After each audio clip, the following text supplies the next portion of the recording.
So today I made the decision to go to the disciple school for the fall, and I'm excited.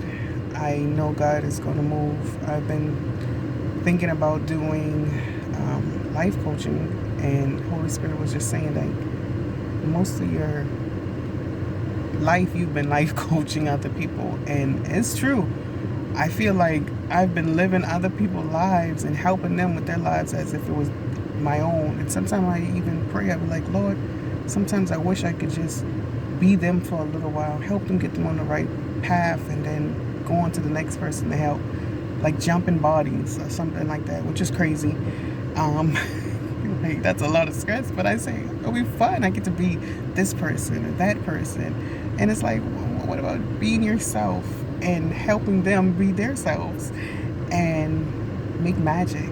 Like, and I say magic, like magic is just something that's just above your mind or your mental, what you understand. Like you can't understand magic really. It's like, how is that possible?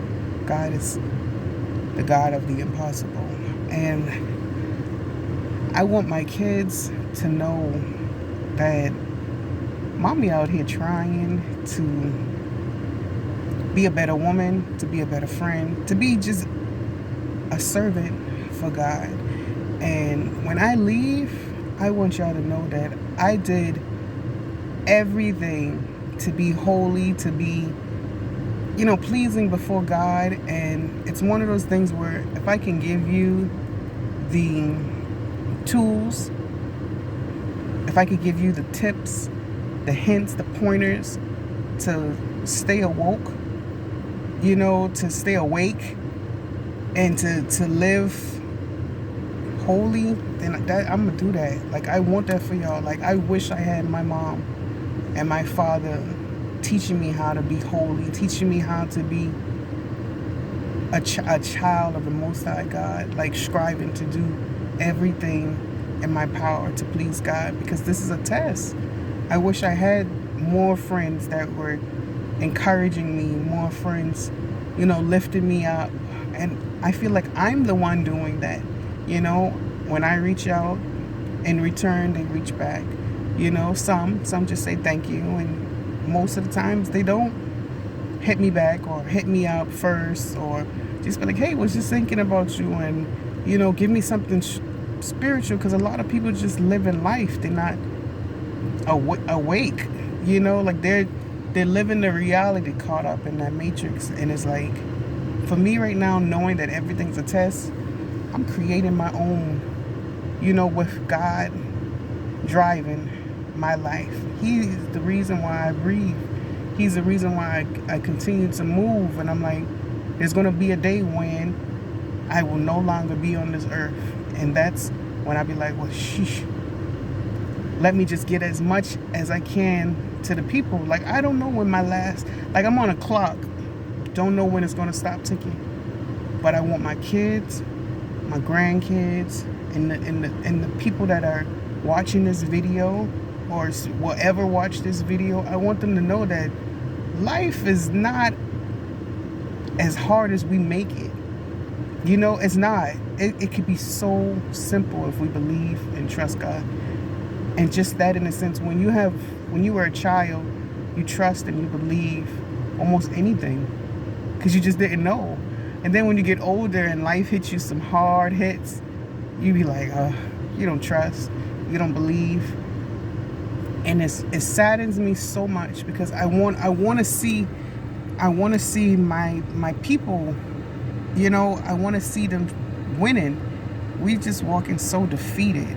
And when I see more people doing kind things, I'll be like, okay, this person has a kind heart, But it takes more than just being nice. It requires you to be selfless, off, like, every day, selfless. And the biggest thing is to your creator. Like, you were created to create and to be a blessing. Like, you can't be out here doing what God doesn't want you to do. He knows best. It's like, he got the map. He's going to tell you how to get there. But you feel you know everything, you start doing what you want because it feels good, it looks good, and you get caught up in your reality. Oftentimes we put ourselves in bad situations and then we call it on the Father. That's selfish. You put yourself here, now your angels and everything else have to work double time to get you out. Now remember, everything works for your good, and for those that are seeking God's face and living holy and striving to put their flesh, under submission, those people will be rewarded. But the ones that are in and out, it's like, even me, 1 minute I'm doing what I need to do, and the next minute I'm just back and forth. Like, you can't be hot and you can't be cold. Like, there's no warm. Like, you can't say I'm gonna do good and I'm gonna do bad. Like, you can't say I'm gonna play for this team and then I'm gonna go play for the next team and then and expect your team to be like, oh yeah, come back. Well, God is sovereign. He's so gracious. And it's like, for me, it's like there's gonna come a point where it's like, well, what team are you gonna choose? Like, what do you want to do? He knows your heart. He gives you time. Then it comes a point where it's like, listen, time's up. And for me, God, I don't know when my time is up, but I want, when I leave this earth, I want to be like, whoop, yep, I'm going to be with my Creator. I'm going to be with my Father. That it doesn't matter how I leave here, that I could just say, you know what? I am going to be with my King. I'm serving the team because God has been so gracious to me that all the money that I have don't mean nothing. Don't mean nothing at all. My health, my strength, I be having aches and pains, but at the end of the day, I'm like, God, give me the strength so I can be able to do your work. I can't be hopping and limping. I mean, I can, I just don't want to. I don't want to be hopping and limping, blessing people, and they be like, what's wrong with you? I gotta hop, and I mean, the Bible talks about people hopping and limping and, still doing things for God. And I know that whatever it is that you bring forth to me, God, you with me. I feel you. Like, I know your presence is there, and it blesses my heart that I can be able to share this with so many other people.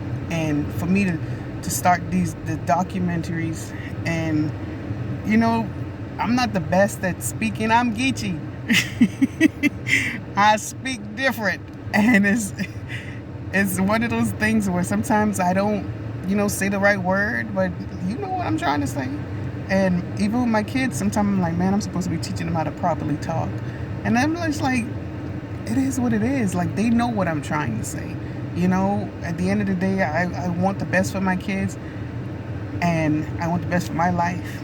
And when I leave here, that people that were in my circle, they'll be like, she was striving to be holy. And that's what I want. Like, I'm trying, God. Like, I'm trying to live holy in everything. And with a smile on my face, I leave this message because I just want to do what is pleasing to you and just allow you to move, because if it brings glory to you, why not do it? Like, nothing's stopping me. If I die tomorrow, all the money that I save just goes to my family. That's wonderful. But if I can do something today for tomorrow, and it brings glory to somebody else, I want to do that. I want to be in a right standing before God, where I can say, I did so much things. And I don't want him to tell me, I don't know you. How you don't know me and I did all these things for you? Oh no. I want to be, I don't want sin to have no play or control over me, where God is like, you were so sinful, you were so selfish, you did all that stuff for yourself. And I am not. I don't want no clout. I don't want no fame, nothing. If it comes, thank you. I'm very humble. Like, Lord, the glory goes to you. The fame is unto you. And I'm not going to like, oh yeah, I did this. No, the God in me did this. And Lord, I'm thankful. So thankful.